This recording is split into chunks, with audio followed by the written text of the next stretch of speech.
Good morning. Good morning. Welcome. Yes, today is Sunday, and it is the last Sunday in June 29th, isn't it? June 29th. Thanks. Thank June God for a 29th, watch. 2025. And our topic today is just trust and be set free. And these words really spoke to me from a book I was reading. The book is by Paul Selig, and it's called Alchemy. And these were words that came through to him: just trust and be set free. Because, there can be a lot that you think you need to worry about in today's world. What is this world coming to? And it can get out of hand. So these words really spoke to me. I actually had to write them down and put them in my phone so I could, because it suddenly brought me instant peace. Just trust and be set free. Because what I believe ultimately is that no matter what happens, we are eternal beings having an eternal life experience. And so, even if there's death, it appears to be a tragedy in our world, but it's not a tragedy for those that go on to experience a life eternally.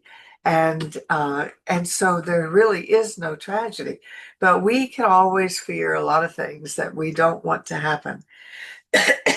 And so I would like to start by reading part of a poem called Desiderata, which means things desired.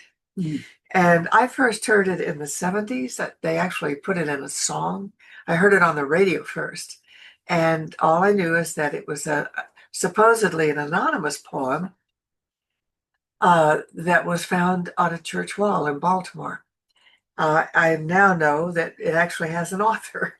The author was Max Ehrmann, Ehrmann, and it was written in 1927. That's when times were really good.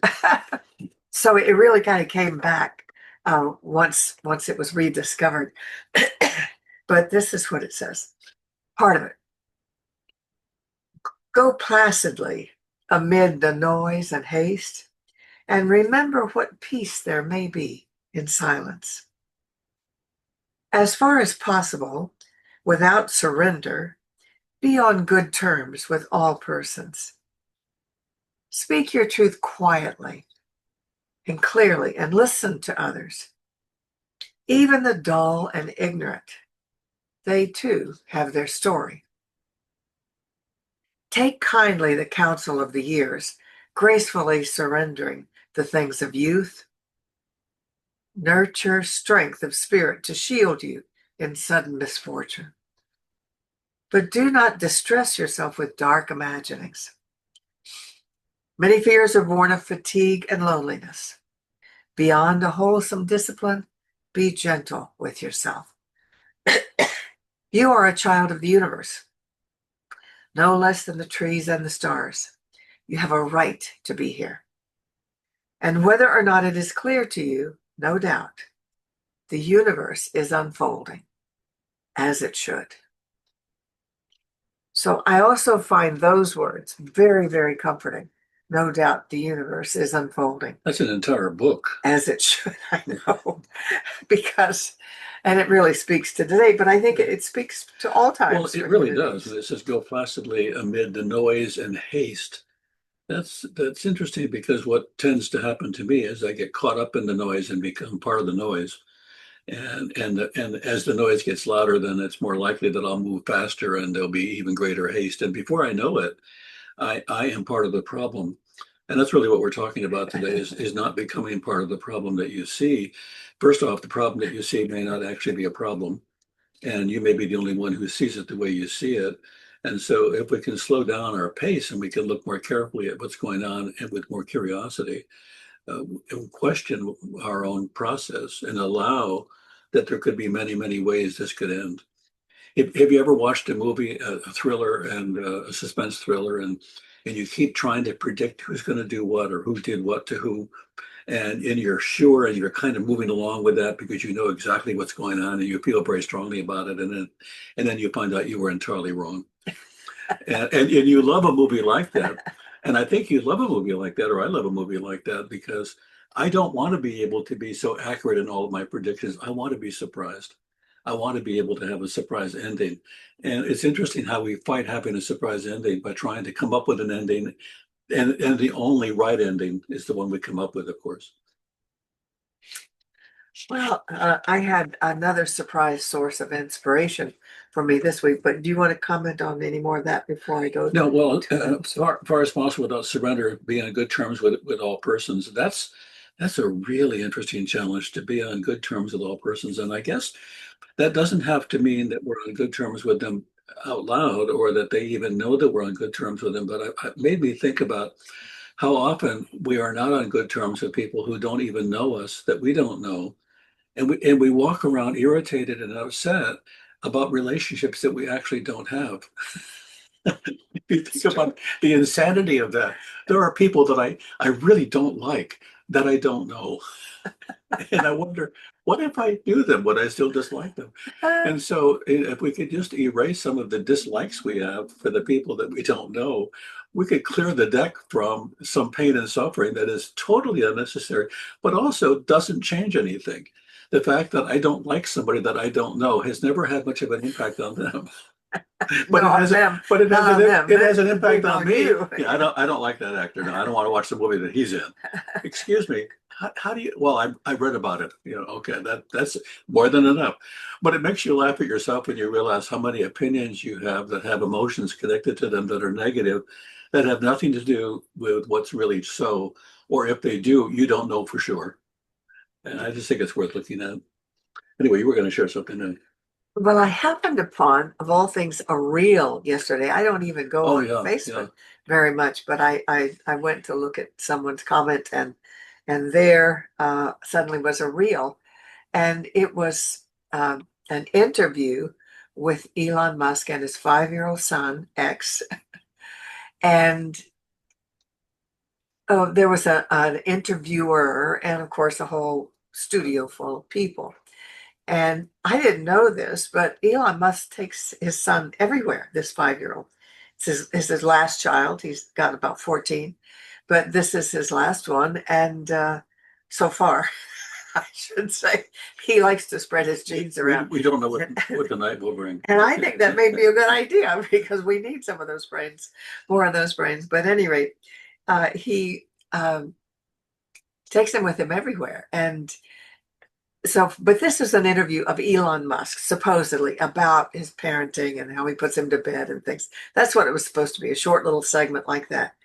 And instead, this little boy, X, the woman is about to ask Elon a question, and he says, can I ask a question before you ask yours? And she was kind of surprised and said, sure. He says, is God quiet on purpose? And everybody was just sort of stunned. Is God quiet on purpose? And that reminded me of this first phrase of this: go placidly amid the noise and haste, and remember what peace there may be in silence. Because, of course, it is in silence that we commune with God.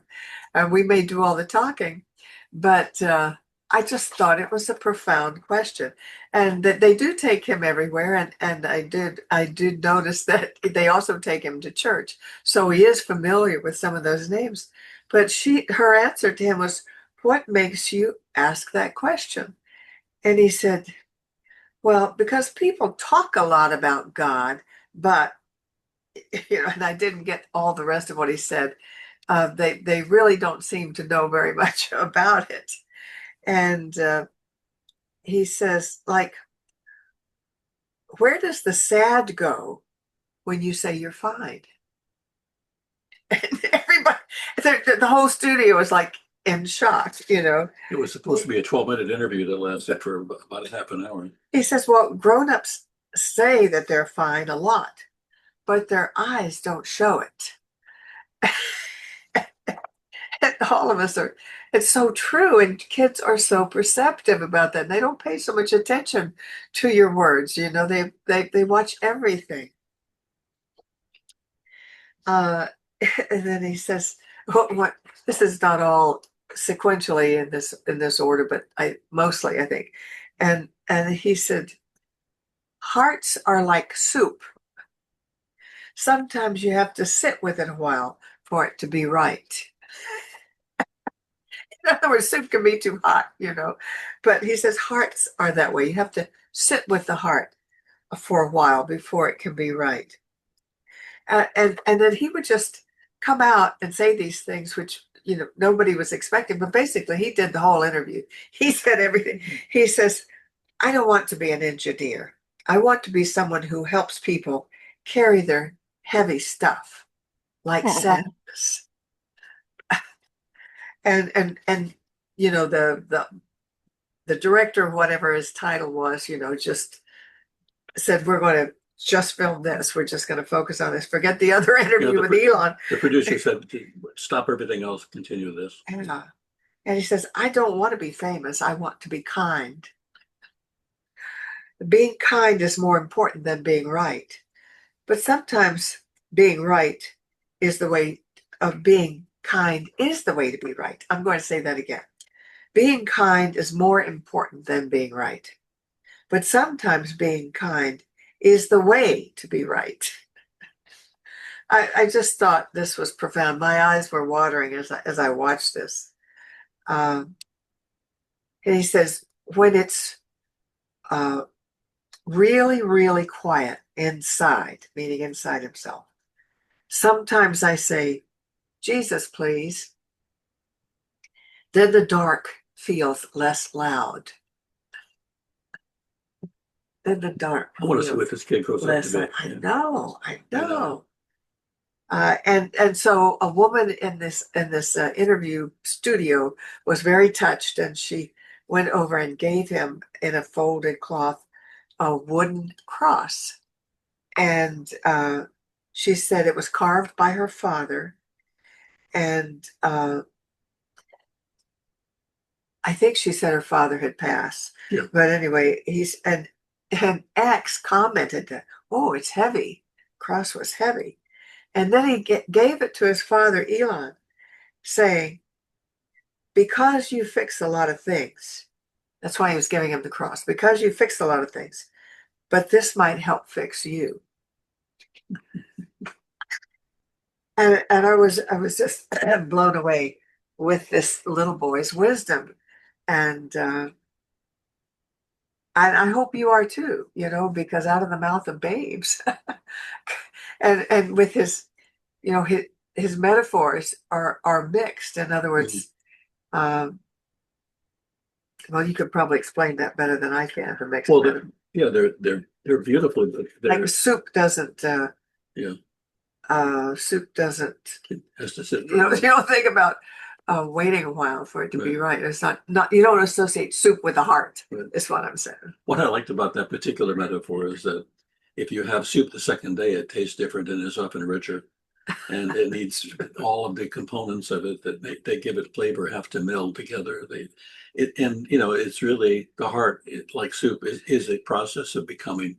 It's becoming more and becoming more and becoming more, which takes me back to thinking about how quick we are to judge people and conditions when they're still evolving, when they're still becoming.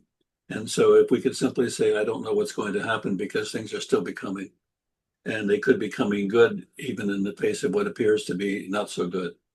When you chop up all the vegetables to put into a soup, it would seem as if you're destroying them. And in fact, when you put them all together and then you add heat, it would seem as if not only do you destroy them, now you're going to kill them again. And you end up with something that is wonderful and tasty and nourishing and good for you, but it surely didn't look that way in the process of its being created. And so I think, there's a lot of important lessons in this. What I love is I think God probably is an introvert. Why is God so why is he so quiet? Why is it so quiet? But what's really interesting too to me about that is that as soon as you say something, or as soon as you quiet on purpose, right? Yeah, right. That's beautiful.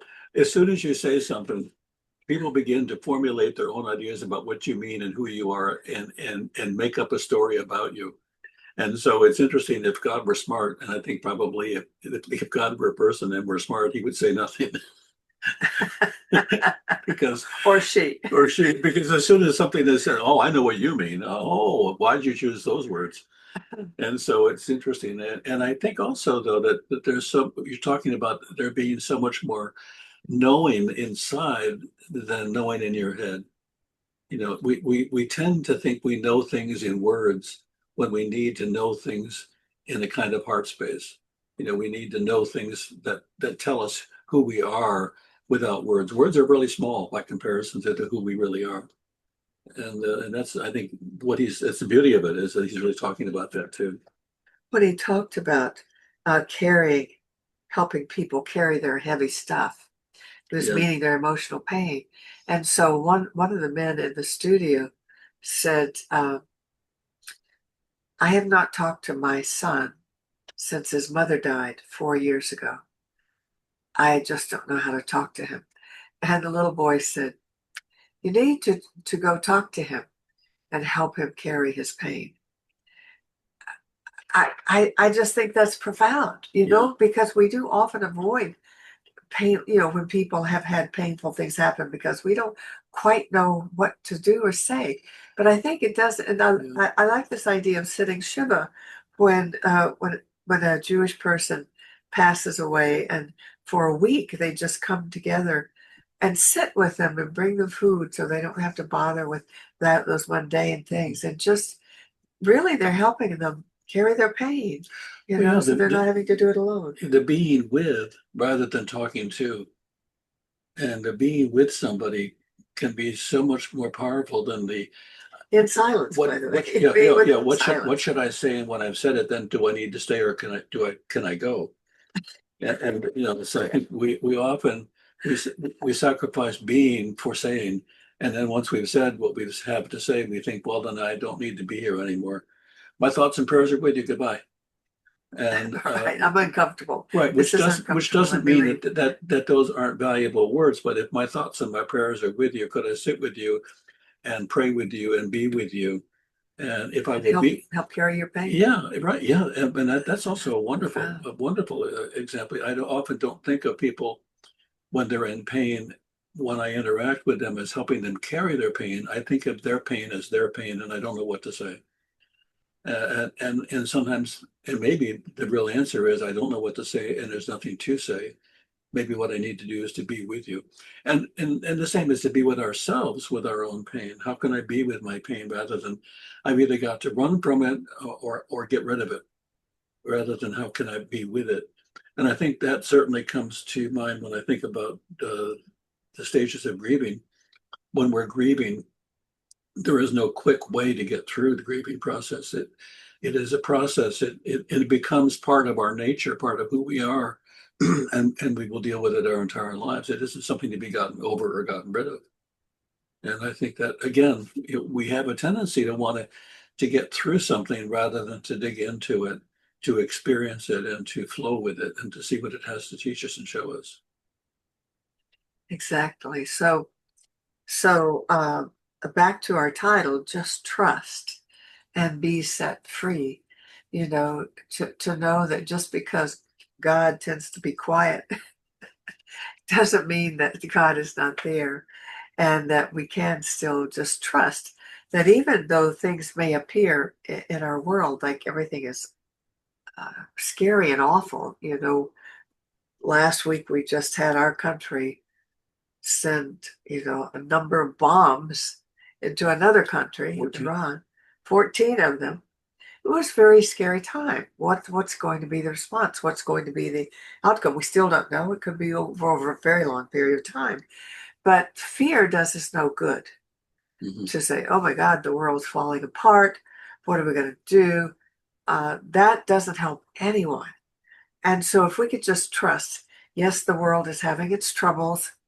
It always has had, that we know of. We created this mess and we probably have to uncreate it. And so we just have to trust and be set free from our fear, because what makes us miserable is our own fear. Yeah, I could never, if I look at the almost every condition, I can never tell for sure whether it's coming apart or coming together. And so many things have to come apart to come together. And I was talking to a friend who's uh, gotten divorced some years ago, and they fought and fought and fought and fought. And she was saying how well they get along now, and after several years, and that they get along like a brother and sister. And that's interesting. That who would have guessed? And I bet they would not have guessed when they got divorced that they'd ever get along. And so if we can have a partner that it doesn't work with and we can get along with them and we couldn't get along with them, maybe getting along is a possibility in every situation. And maybe coming together, things are coming together rather than falling apart or coming apart. Yes, we know that trusting in good more than trusting in what we call evil uh, helps us get through things and helps our morale. Right. But to just trust, I love this phrase. No doubt, the world is unfolding as it should, because we know we live in a world of cause and effect, of consciousness, meaning everything we think, feel, and believe attracts to it Mhm. in kind. And so we know that's happening. So everything that happens in this world is happening by right of our consciousness. We're creating this as Yeah. human beings. And so that's a lesson everybody needs to learn to be truly responsible for their own lives and what they're creating in the world. I want to spend another minute with this Desiderata. Uh, Take kindly the counsel of the years. I thought a lot about that. Take kindly to what I notice with a lot of people our age, 40 and above, is that as they continue to grow, they become more bitter. They become more angry. They don't take kindly to the counsel of the years. It becomes life is not good anymore. Things are not the way they should be, as opposed to gracefully surrendering the things of youth. And I love that because gracefully surrendering does not mean that you don't have an opinion or that you don't have wisdom or knowledge. It means that I'm surrendering having to be right. I'm surrendering that this is the only way things could be. I'm surrendering to what's possible and being open to that. And I think that's part of our hopeful nature is to grow from our past and be available for our future, not grow from our past, enshrine it, and make everything wrong that's in our future, which I see a lot of, unfortunately.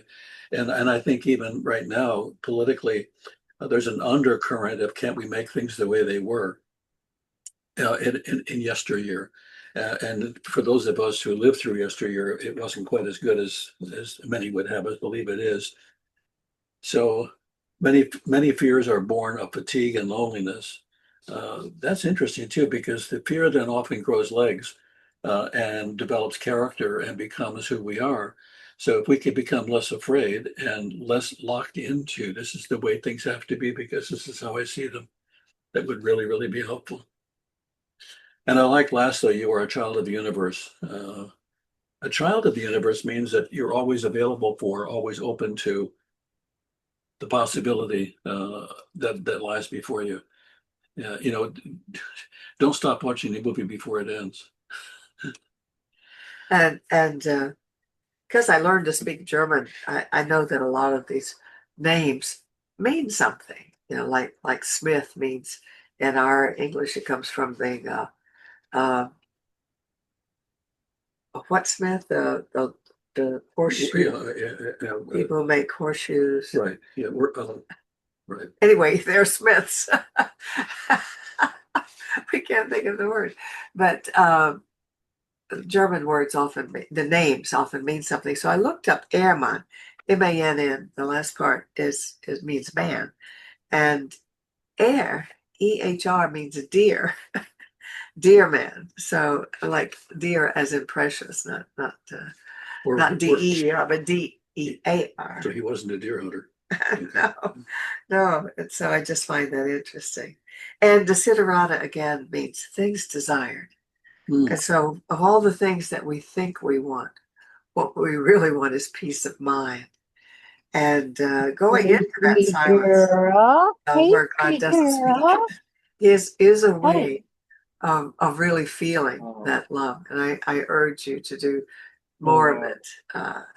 Yes, yeah, I do think God is silent on Okay. purpose. Yeah, really. I just have to laugh. I cannot get over the wisdom of that 5-year-old child. It's incredible. A dresser? And his mixed metaphors are just delightful. You ask him? So it's time now for us to remind you that we welcome your donations to support Do we this share ministry. I'm Take sorry, Share screen or? share screen, yes. Why? Because I was going to meet Molly for the walk, and then Ian invited me over for dinner. And then And so also our website is this underlined part that says Hold on. cslpalmbeaches.org. Please don't change that. Please move it back. And it is cslpalmbeaches.org. And if you go to one of the buttons at the top, the second one, ways to donate, that will tell you how you can send our center money, because we do appreciate it and do need it, to require it, in fact. So, and we know that as you give, you receive, and as we give, we receive. So that's why we love giving. So let's say this affirmation. We are affirming, my investment today is made with the full realization that God is the source of my supply and returns it to me enriched and multiplied. And so it is. I got ahead of myself with that one. Okay, share. And that returns it to me enriched and multiplied in the Bible actually says flowing over. And because what people did at the time is everybody gave a tenth of their crop of grain to the I don't know what it was called, but it was like the public trust, the public help, and then